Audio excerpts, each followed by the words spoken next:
Thank you so much, guys, for watching this channel. My name is Morris Jordan Kawesa. Lunaku olwaleero nzize kubuzaako ku bakyali bange mwena buli omu gyali. I really appreciate your work. I really appreciate your effort. Okubeera nga subscribinga, nga likinga, nga sharinga.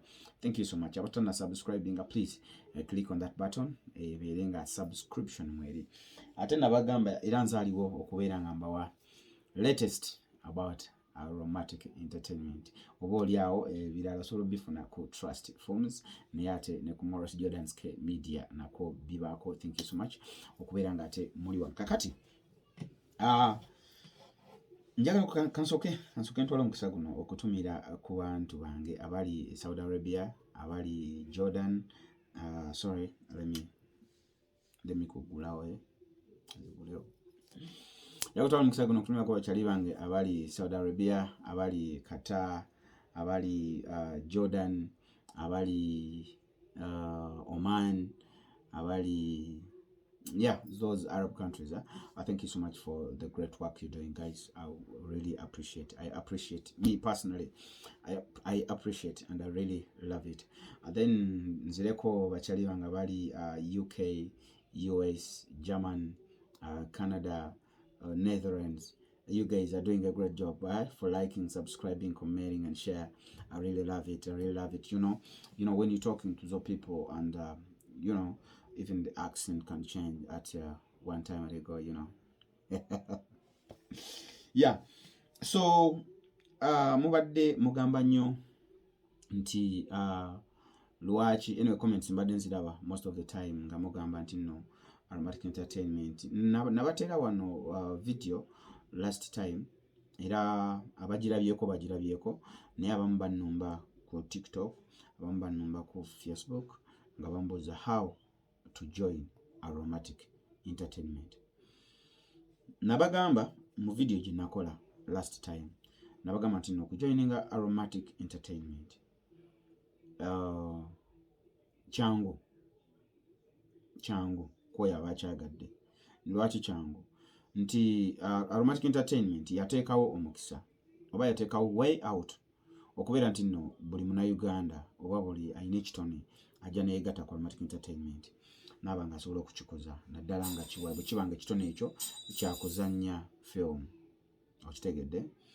So nyembagamba nti no tuyina auditions ezibeerawo buli January mu mwaka, every year mu January. Date etera kubeerawo wakati wa 28th ne 20 between 26th and 30th.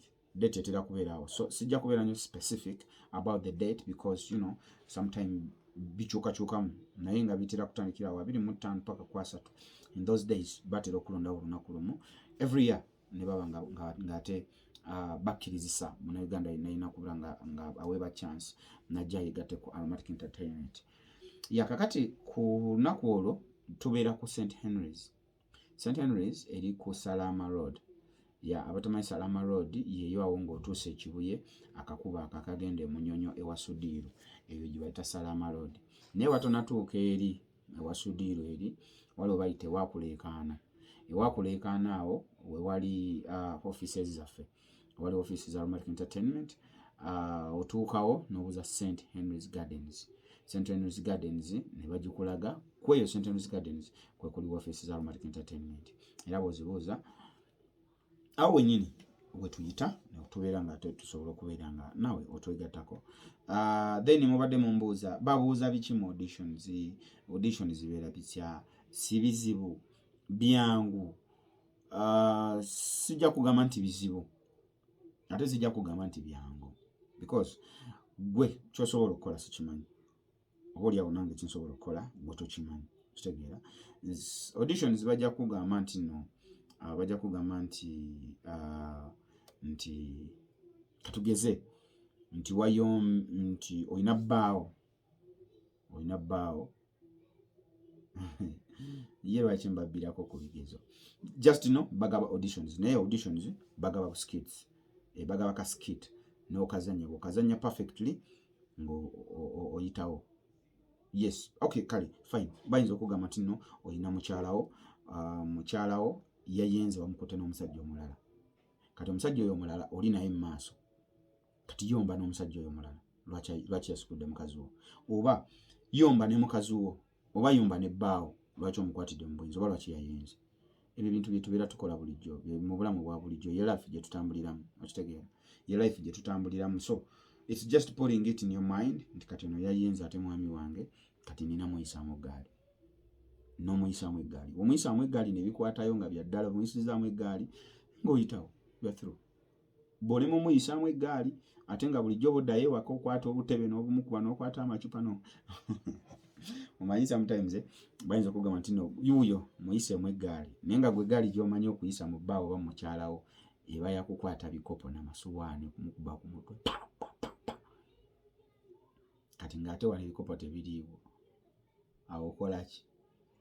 Dduka omenye embooko, emiti gibaawo awo, dduka omenye kiwooko muyiseemu.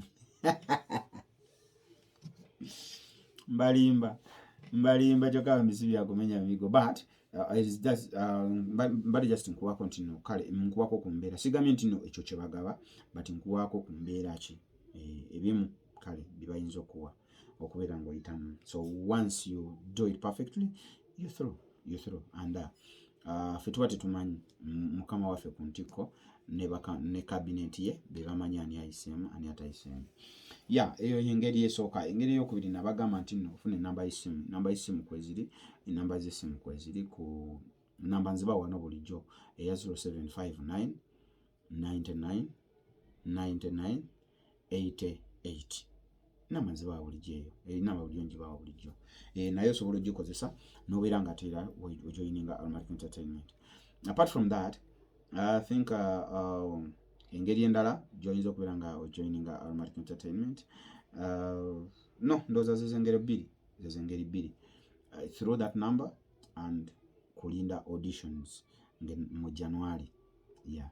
Then waliwo yambuuziza nti no bwe nzija ntandikirawo okuzannya oba no waliwo no kansooke kino, waliwo yambuuziza nti no bwe bampandiika ne nfuuka mmemba ntandikirawo okuzannya. Ekyo kinyinza okugamba nti kiyinza okuba ekyangu, kiyinza okubeera ekizibu mu kisinziira ku mukisa gw'olina. Okitegeera? Kisinziira ku mukisa. Oyinza okuba waba wakeewandiisa ne bakulabamu ekitone mangu awo n'otandikirawo okuzannya. Alaba ogenda mu kamera nga wakajja. Okitegeera? For example, nze nabawa story yange ne mbagamba nti nno bwe najja ne neegatta ku Zubairi family. By then baali bagita Zubairi family nga tetunnaba kubeera nga buli omu afunako kampani ye. Yali Zubairi family by then. Ne mbagamba nti nagenda nyambadde akasaati kange ka t-shirt nga kankutte wano omubiri, kankutte omunze kuva dda boy ninamu ku mubiri, era mu abagamba bono nakatandika katositula ebyuma. Boy mbasi bategeera. Ate sisitula kyuma. Boy nakyo sinywa bidagala. Sinywa bidagala, boy nakyo. So mbali magambo najja mu Zubairi family by then, yali Zubairi family. So bwe najja nyambadde akasaati kange kali ka police. So nenzija nenewandiisa kati bo mu kulaba bayina paati. Bayina paati nga bagenda nga Zubairi abbye ssente kati nga beetaaga poliisi okugenda omukwata. Kati ate jjukira by then ndowooza ebyambalo bya poliisi byali si byangu ndowooza byakufuna. Ndowooza, I'm not so sure about that, but ndowooza nti byali si byangu byakufuna. So kye baakola mukama wange najjukira nti nno waliwo omulenzi yaze yeewandiisizza, kalenzi kato kali naye akayina omubiri, kaze keewandiisizza nga kambadde akasaati ka poliisi. So nali ndi awo ewaka nga bankubidde essimu nga baŋŋamba alo mu nnaku bbiri ne nnyingira seri ng'eri ku TV, Bukedde TV. Mu nnaku bbiri nga nnyingidde seri ng'eri ku Bukedde TV. Manchi kitegeeza, just in 2 days. So ne nnyingira seri ne bankubira ne baŋŋamba akasaati ko kali okyakayina akaliko poliisi konze nkayina. Nti enkyakeera jangu nako tukwagala ku office kunzoke sina kyemmanyi naye ngaolwo tebannampisaamu na mu training kuba waliwo training zebatuyisanga training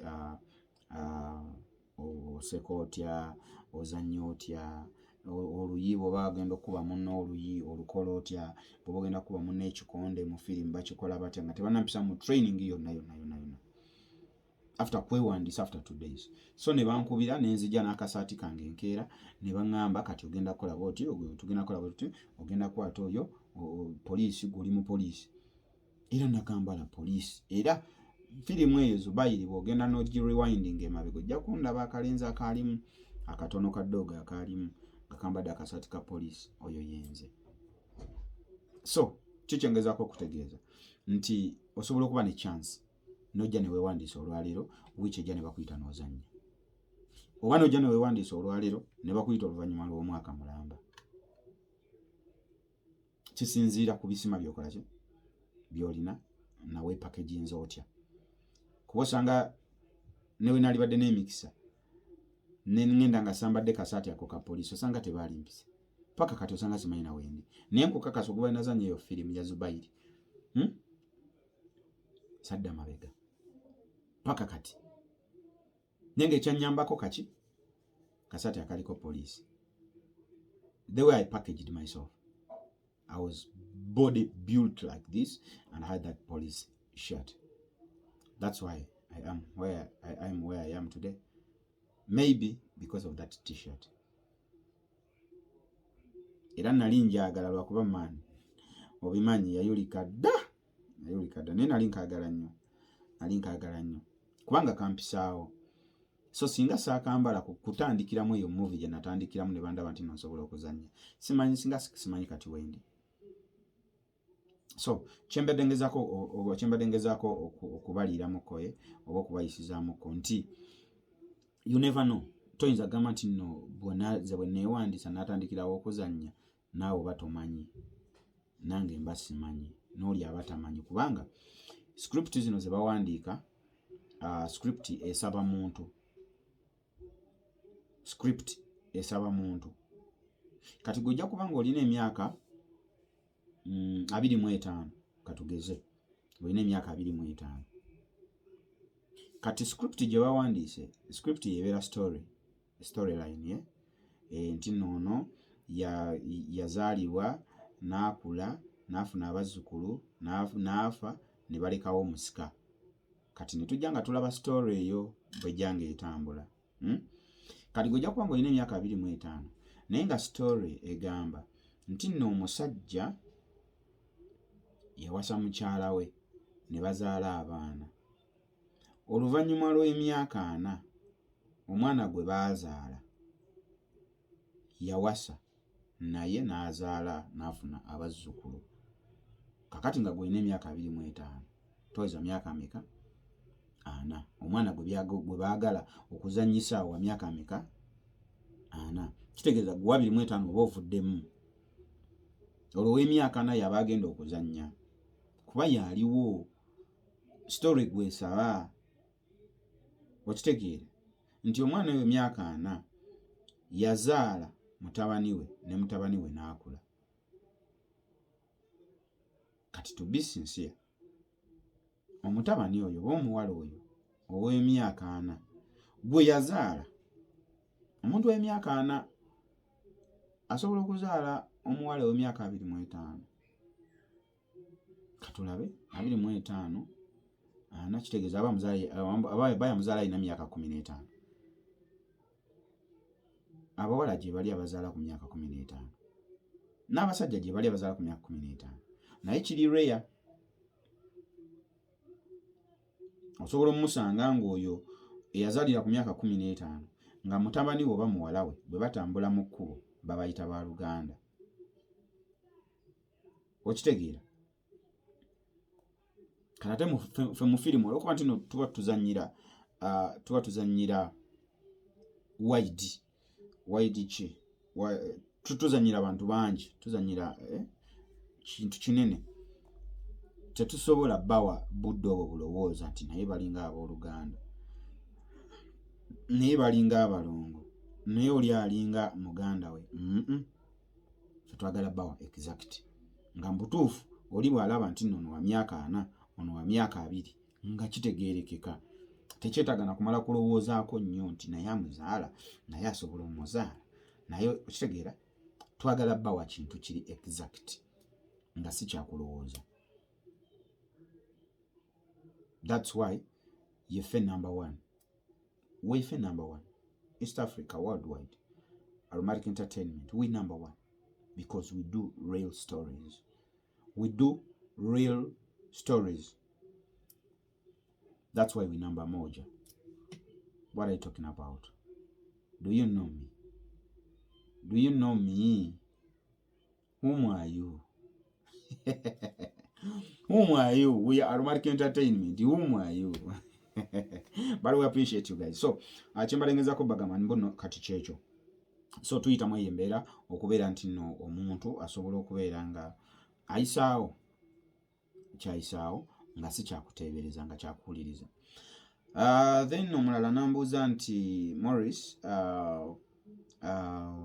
bwe mba ndi bweru nsobola obeegattako kati gwali ebweru ng'oyagala kujoininga Aromatic Entertainment. Nja kuwa magezi gamu. Magezi genja okuwa nti sooka okomewo. Sooka okole ebyokola kubanga firimu zo weeziri. Firimu weeziri. Kubanga ate buli myaka gy'oliko osobola okuzannya firimu. Ne bw'oba ng'okyali mu lubuto lwa maamawo. Bwa firimu zizannyibwa okuva ku muntu ali mu lubuto lwa maama we. Bino omwana waffe bitabyagala.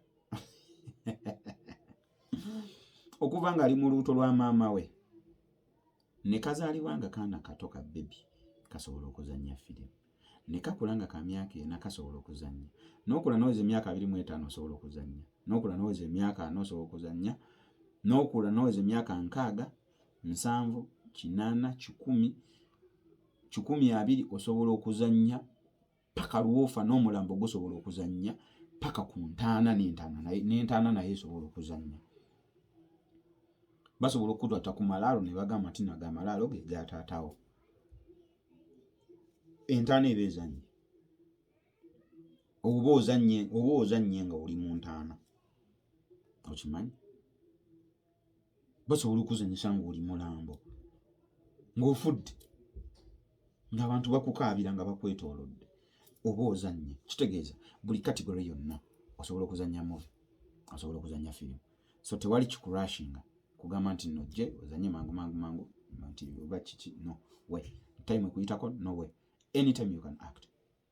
So kumaliza ebyokola okomewe Kampala okube ku nnamba ezo zenkuwadde eya 0759 999988. Tubere nga tukwatagana sobola okuzannya movie. Aromatic Entertainment.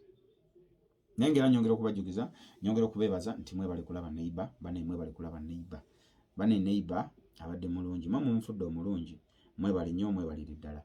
Bane mwebale kulaba customer care season 1 yabadde nnungi, mumudifudde nnungi. Mwebale kutuwagira, mwebale kutwagala. Mwebale kulaba customer care season 2, mwebalire ddala, mwebalire ddala. Ate era waliwo movie eri mu kujja. Mwebale kulaba Syndicate, mwebale nnyo, mwebale ddala. Byonna birungi. Thank you so much guys. It's because of you guys, because we appreciate you guys, yeah. And waliwo movie endala eri mu kujja. Nja kuba njibabulira erinnya maaso awo. Neka erinnya kandi babulire. Bagita VIP. Nga bw'owulira erinnya VIP, very important person.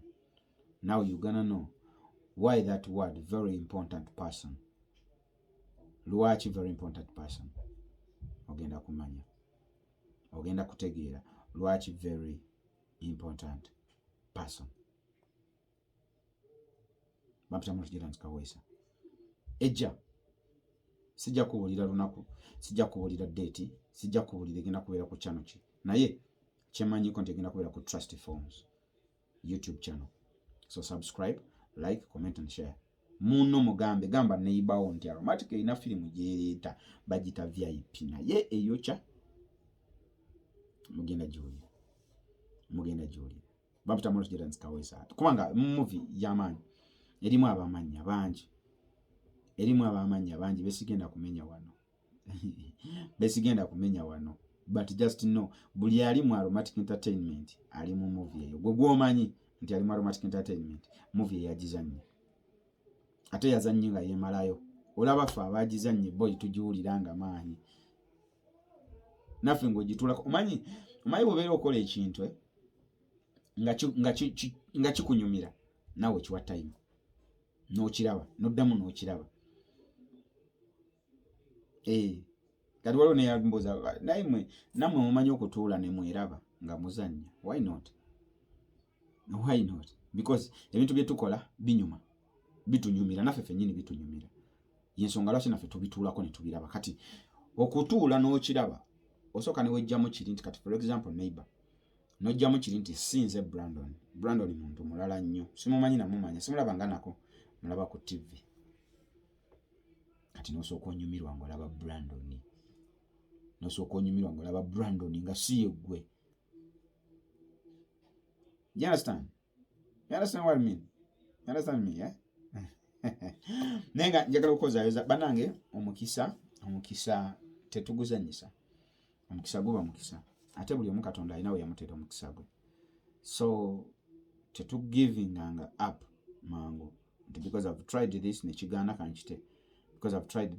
kankite no kyovula Bobby yagamba situka tutambule togwa buli lwogwa situka because omulabe waffe ye bakyabayagala okulaba ayagala kulaba ng'ogudde nga tovuddewo wansi omulabe kyatwagaza omulaba ayagala kulaba ng'ogudde wansi tovaawo kati gwe mulage nti atuddamu n'osituka n'ovaawo ate n'otambula ate n'osinga ne wali bwe wali. What are you talking about? Tukimanyi temutwagala mwabalabe waffe tukimanyi temutwagala era muwulira byokulaba nga tutambula tumuvinga naye ate tujja kumuvinga paka kuba tulina amaanyi ga Katonda tulina omusaayi gwa Yesu tulina amaanyi ga Mama Maria temulina kye mutugamba. Wama abatwagala. I love you so much guys. Thank you so much. Ne omukisa kyembadde ngoogerako nti tenge oneyo mukisa tenge bro muganda wange nkusabira mikisa otambulira nga wali mukutambula Mukama Katonda yebale kuteerawo bisima nobeera nga osobola okukola byonna by'osobola okukola. Amiina kyakabi Mukama Katonda nsaba akwongereyo paka flag ya Uganda ogebeere ng'okyagikutte paka. Omanyi bantu bangi abatuyisaamu amaaso ne Katonda bw'akeera ku makya n'akola nti kati nkugulidde boy nobody can stop you.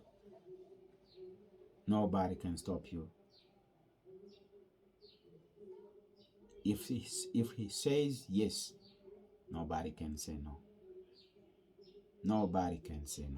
If he says yes, who are you to say no? Tenge blessings bro, blessings. Now he's moving from country to country because of his luck. You know, I just love it. Blessings bro. Yeah, atenga njagala kubajjukizaako nti tulina nti program eno ewagiddwa banaffe aba Trusted Films. Trusted Films bakola ku mikolo bakola ku kwanjula, bakola ku mbaga, batimba ku mbaga, batimba ku kwanjula, batimba ku birthdays, bayina sound system, bayina aboogezi b'oku mikolo, bayina buli kimu ekyetaagisa okubeera ng'omukolo gwo gustandinga.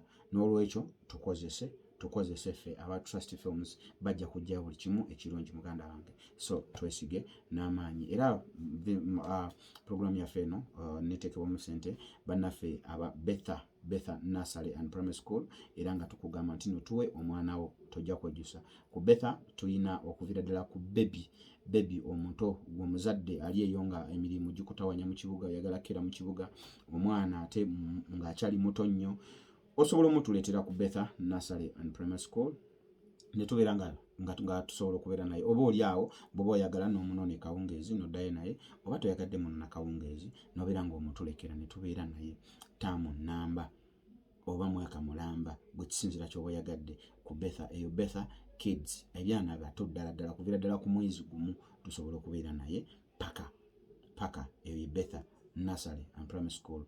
Betha Betha ng'ovudde ku baana abato nti bayina ne classes from baby nursery paka ku P7, n'olwekyo tuwe omwana wo ku Betha Nursery and Primary School liri Mulawa. Naawe ow'ekisulo tukwaniriza, tulina ebisulo birungi nnyo, so n'olwekyo osobola okujja ku Betha n'obeera ng'oleeta omwana wo, ajja kubeerawo bulungi nga tewejjusizza kintu kyonna. So tuleetera omwana wo ku Betha, tujja mukwata bulungi nnyo. Aba Betha abali ku 0706 505487 0706 505487. ate era tutekewamu sente banaffe aba Morris Fashions nga bo batunda ngatto, n'olwekyo tuleetere jangu oyagala ngatto ki kuviira ddala ku mwana baby eyakazaalibwa ow'olunaku olumu paka ku muntu omukulu ayambala size 58 ne size 58 nayo tugirina ku Morris Fashions. Omukyala n'omwami, omwana n'omulenzi, baby n'omuwere, bonna engatto zonna tuzirina. Bukondo, sneakers, jango, boot, safety shoes byonna tubirina, n'olwekyo jangu ku Morris Fashions nga bali ku 0763 855 Morris Fashions nabo beyambise tojja okwejjusa. Aromatic Entertainment, we love you so much. After Morris Jonas Kawesa, until we meet next time. By the way, njagala okubajjukiza nti platform eno yammwe, so feel free okunkubira ku 0758 oba okumpeereza message. Bw'oba oyagadde kumpeereza message eri ku 0763 855 400. Mpeereza message ongambe Morris, nina story yange weti ne weti, mbadde njagala kugisharengako n'abantu bange, bampe oba ku magezi oba tulabe ekyo tuyinza okukola. Wendi gwe mpeereza message tukole olunaku tulabe ekyo tuyinza okukola.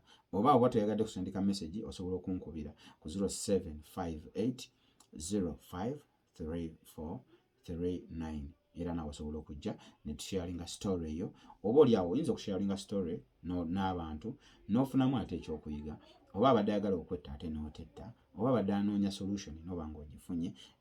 Ate nammwe aba business abaagala okukozesa platform eno okubalangira, okukola obulango, okubalangira nga okubayisaawo mention zammwe, era mukozese ennamba eyo eya 0758 053439. Bampita Morris Jordan Kawesa, oli ku Morris Jordan's K Media. Thank you so much. I love you guys. Until we meet next time. Bless you. Bye-bye.